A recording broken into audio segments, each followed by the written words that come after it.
네, 이번 시간 다시 시작하겠습니다. 지난 시간에 해봤던 의사소통 유형, 그거에 대해서 좀 더 구체적으로 살펴볼게요.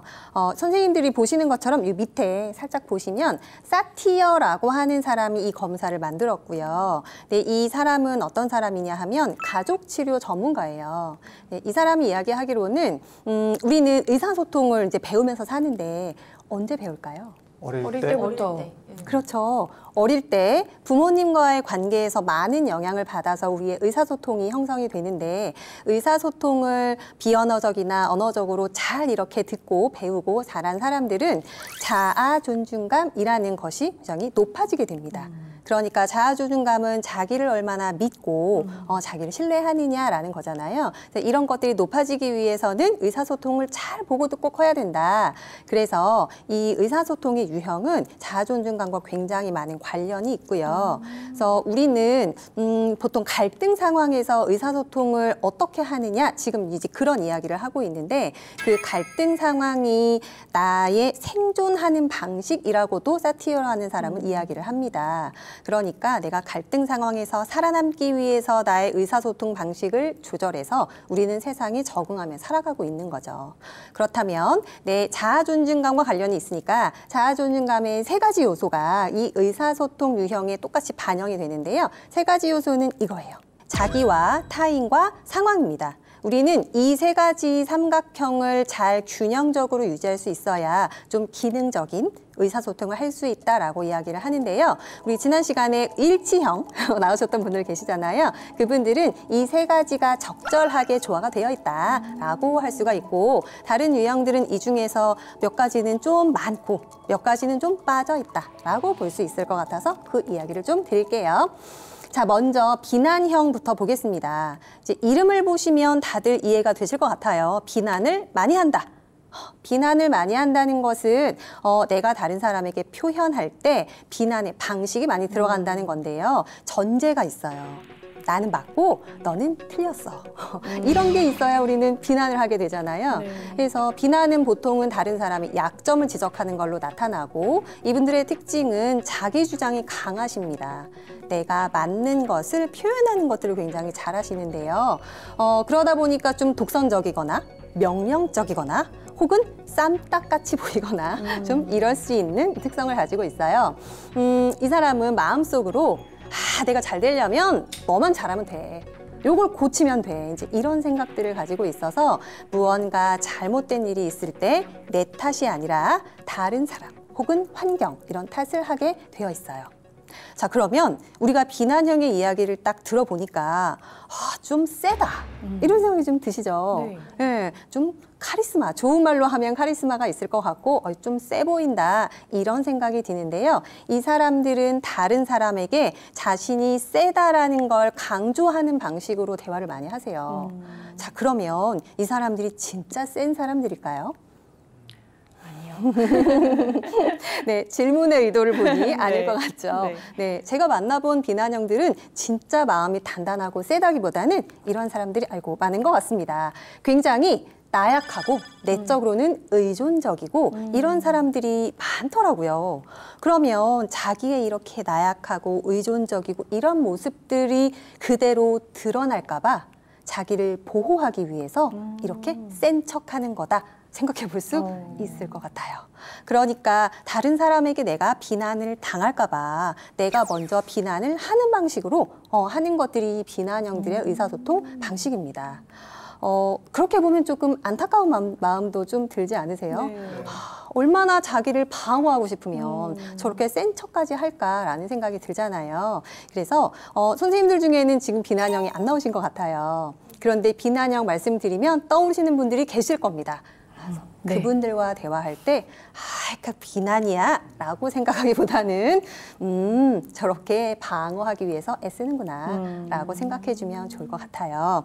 자, 이분들은요 아까 우리가 자아 존중감의 세 가지 중에서 자기, 타인, 상황 중에서 한 가지가 조금 빠져 있고 한 가지는 과하거든요. 네, 선생님들 아마 이제 추측이 되실 것 같은데요. 자기가 많아요. 그러니까 자기 주장을 잘 하시는 분들인데 타인은 굉장히 적죠. 타인이 좀 빠져 있는 경우가 많더라. 그래서 이런 분들은 다른 사람의 이야기를 좀 들어주셔야겠죠. 네. 자, 네.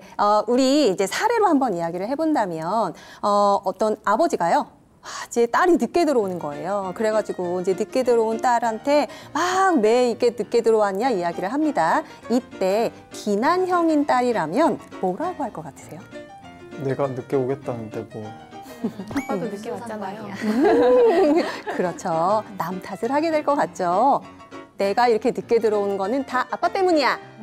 아빠가 나한테 이렇게 야단치니까 내가 집에 일찍 들어오겠어? 이러면서 비난을 하게 되겠죠. 네, 그때 어떤 식으로 대화가 이루어질지 우리는 추측이 좀 될 것 같습니다. 자, 다음으로 우리 회유형을 볼게요. 회유형이 나왔다라고 하시는 분들이 좀 계셨어요. 회유는 회유한다. 이 사람들의 특징은 다른 사람들에게 맞춰줍니다. 내가 원하는 걸 얻기 위해서는 내가 원하는 걸 말하는 게 아니라 맞추어주는 방식으로 행동을 하세요. 자, 그러면 한번 또 예를 들어 볼게요. 선생님들이 점심 식사하러 가십니다. 다 같이. 그러면서 한 분이 물어보죠. 우리 오늘 뭐 먹으러 갈까? 이렇게 물어봐요. 그때 회유형, 맞추어주는 사람의 답은 어떨까요? 너 먹고 싶은 거 먹자. 뭐 먹고 싶어? 네, 네, 그럴 것 같죠. 대부분 그렇게 회유형들이 많이 말씀을 하세요. 나는 다 괜찮아. 나 아무거나 좋아. 너 뭐 먹고 싶어? 라고 물어보죠. 괜찮아요. 좋아요. 다른 사람에게 맞춰주는 거 너무 좋잖아요. 그런데 매번 그렇게 되면 곤란합니다. 이 중에 몇 번은 나도 먹고 싶은 게 있는데 말을 하면 좋겠는데 안 해요. 그럼 왜 안 할까? 또 생각해 볼 수가 있잖아요. 많은 회유형들이 결국은 이런 것 때문에 잘 말씀을 안 하십니다. 내가 이렇게 맞춰주는 사람인데 내 주장을 했다가 거절당할까 봐 잘 말씀을 안 하세요. 나는 떡볶이가 먹고 싶은데 냉면 먹고 싶은 사람이 있을 수 있잖아요. 그러면 각자 주장을 해서 내 떡볶이가 떨어질 수도 있죠. 그러면 그 상황이 떡볶이가 거절당하는 것이 아니라 나 자신이 거절당한다고 생각하면 얼마나 거절감이 크겠어요. 경험하고 싶지 않죠. 그래서 주장하지 않습니다. 네. 그렇게 다른 사람한테 맞춰주고 이 상황에 맞춰주고 이렇게 하면서 다른 사람들에게 가장 많이 듣는 말, 회유형이 가장 많이 듣는 말은 착하다. 인데요. 지나치게 착하면 그것도 문제가 될 수 있겠죠. 네, 회유형들은 사람들이 날 좋아하니까 나중에 결국 내가 원하는 거 해주겠지? 라고 또 기대를 해요. 근데 대부분의 사람들은 회유형이 원하는 대로 나중에 결국 안 해줍니다. 그럼 회유형은 생각하죠. 나는 호구인가 봐. 이러면서 어떻게 하고 싶어지냐 하면 관계를 끊고 싶어져요. 결국 회유형에게 남는 건 상처. 이런 거겠죠. 네. 그래서 회유형은 이렇게 세 가지 중에서 타인이 너무 많고요. 자기는 좀 적습니다. 그래서 이분들은 자기가 필요한 걸 찾아서 주장할 필요가 좀 있겠죠. 네. 자, 그러면 이분들은 아빠가 아까처럼 딸이 늦게 들어왔을 때 막 혼낸다. 아마도 이 회유형인 딸들은 미안하다고 할 것 같아요. 아빠 죄송해요. 이렇게 고개를 숙이면서 제가 잘못했어요. 미리 연락 드렸어야 되는데 이렇게 좀 나오지 않을까 싶은데요. 네, 여러분들의 모습은 어떠신지 궁금합니다. 자, 세 번째 볼게요. 이번에는 초이성형인데요. 이성적인 건 괜찮은데요. 초이성형은 그게 지나치다라는 뜻입니다. 그러니까 굉장히 객관적이고 논리적이고 이성적이고 이건 괜찮은데 너무 그쪽으로 가서 이 사람에게 무엇이 없냐? 감정이 많이 없어요. 다른 사람이 봤을 때 좀 냉정해 보입니다. 그러니까 옳고 그름만 따져요. 어떤 이론에 비춰봤을 때 누가 전문가가 그러는데 이제 그런 말들만 많이 찾고요. 이 사람의 감정과 나의 감정은 좀 생기기가 어렵더라. 그래서 이분들은 원리 원칙 따지는 거 참 좋아합니다. 그러다 보니 이해하고 공감하고 이런 건 좀 적고요. 가장 큰 장점은 문제 해결 능력. 굉장히 꼼꼼해요. 그렇기는 하지만 사람들과의 사이에서 우리는 감정이 얽히잖아요. 근데 그런 것들을 배제시키다 보니까 융통성이 좀 결여되어 있고 좀 경직되어 있고 네, 그런 느낌을 좀 받을 수가 있습니다.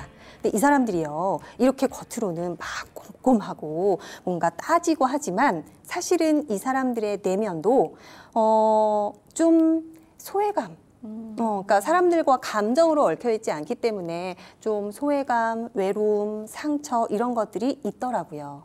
우리는 모두가 다 사랑을 주고받고 이렇게 살고 싶은 사람들이기 때문에 내가 겉으로 그렇지 않아도 내 안에 그런 것들이 있다라는 사실을 초이성형들이 좀 기억하면 좋겠다 싶어요. 그러면 자아 존중감의 3가지 중에서 이 사람에게는 2가지가 없고 1가지밖에 없거든요. 혹시 뭐 1가지가 있을 걸로 예상이 되세요? 상황. 그렇습니다. 상황만 있고요. 자기와 타인이 좀 없는 경우가 많습니다. 그래서 이분은 아빠가 또 혼낸다, 늦게 들어온 딸에게 그렇다면 아빠 그렇게 화내실 일이 아니에요. 이거는 논리적으로 좀 생각을 해보세요. 제가 늦은 이유는 이러해서 그럴 수밖에 없었어요. 좀 딱딱해 보이죠? 네. 다음 유형으로 넘어갈게요. 이번에는 3만형입니다. 이분들은 굉장히 재밌는 분들이에요. 아까 유머로 뭔가 해결하겠다라고 하셨는데요. 그렇게 이 좀 경직된 상황을 유머라는 걸로 확 해결해 나갈 수 있는 분들이 3만형인데요. 문제는 굉장히 창의적이고 재미있고 융통성도 있지만 너무 부산스러운 경우가 많다. 한 가지에 집중하지 않고 화제의 전환으로서 문제를 해결하려고 하기 때문에 진짜 문제가 해결되지 않는 경우가 많고요. 그 과정에서 나와 상대방의 감정도 잘 보지 못하는 경우가 많이 있더라. 그래서 이렇게 3가지 중에 이 3만형이 이 3가지를 다 고려하지 못하고 어느 정도 내 인생에서 이 3가지가 많지 않구나 이렇게 생각하시면 좀 도움이 될 것 같아요. 그래서 아까 이 예를 들어드리면 그래도 많이 이해를 하시는데요. 늦게 들어온 딸한테 아빠가 야단을 쳤을 때 아빠가 화가 나셨나 보네. 누가 이렇게 아빠를 화나게 했을까? 이런 생각을 한다는 거예요. 뭔가 맥락이 맞지 않죠. 그리고 자기와 타인의 감정도 고려를 잘 못하고 있어요. 그래서 이 3가지를 하나씩 채워가면 좋겠다 싶고요. 마지막 일치형입니다. 일치형은 다 좋다 말씀드렸어요. 나의 생각, 감정과 상대에게 표현하는 것들이 일치한다라는 뜻입니다. 게다가 상황에도 잘 맞는다. 그래서 굉장히 진실된 대화, 자기 존중감도 높은 대화 해서 이 3가지를 모두 가지고 있어요. 그렇다면 아빠에게 이 딸은 뭐라고 할까? 생각을 해보니 아빠 제가 늦게 들어와서 너무 기다리셨죠? 제가 좀 깜빡해서 연락을 못 드렸어요. 아빠 죄송해요. 근데 제가 늦게 온 이유는요. 이러한 거예요. 아빠 좀 이해해 주세요. 이렇게 말할 수 있을 것 같아요. 상대방과 나와 상황을 다 고려하고 있죠. 네, 그래서 우리는 이 3가지 중에 1가지가 빠져 있거나 많거나 이렇게 말씀을 드렸는데 그런 것들은 옛날부터 형성이 되었지만 그래도 내가 그대로 살아야 되는 건 아니잖아요. 바꿀 수 있다는 거죠. 내가 부족한 건 채우면 되고 너무 많은 건 좀 덜어내면 좋을 것 같습니다.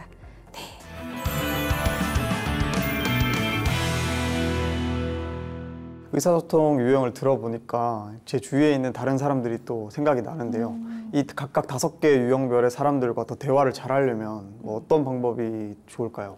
이 5가지 유형은 지금 들으셨겠지만 다 장점이 있습니다. 네. 그 장점을 잘 활용하시면 좋을 것 같아요. 비난형 같은 경우는 자기 주장을 잘하잖아요. 그런데 자기 주장에서 비난만 빼시면 돼요. 그러면 비난 없이 자기의 주장을 잘하고 거기에 다른 사람의 말까지 들어준다면 금상첨화겠죠? 회유형 같은 경우는 아마 이 사람들의 가장 큰 장점은 다른 사람을 잘 돌봐준다는 걸 거예요. 그런데 다른 사람들만 돌보지 말고 나도 이제 돌봐보자. 나의 감정도 돌봐줬으면 좋겠다. 이렇게 마음 먹으면 조금 더 좋으실 것 같고 초이성형은 한번 이성적으로 생각을 해보면 우리의 인간관계는 이성으로만 구성이 되어 있냐? 아니잖아요. 감정도 중요한 부분이라는 거죠. 그렇다면 나와 타인의 감정에 조금 더 귀를 기울여보자. 이렇게 생각으로 접근하시면 좋겠고 그리고 3만형 같은 경우는 이 3가지에 다 접근하기가 조금 어려워요. 자기 타인 상황에. 그래서 가장 먼저 자기에게 접촉하기 좋은 방법은 신체 활동을 하시는 거예요. 내가 뛸 때 가슴이 두근거리는구나.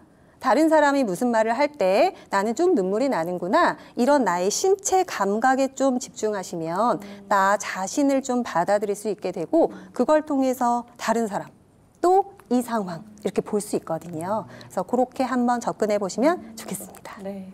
네. 자, 그러면 이번 시간 의사소통 유형 5가지에 대해서는 여기에서 마치겠습니다. 감사합니다. 고맙습니다.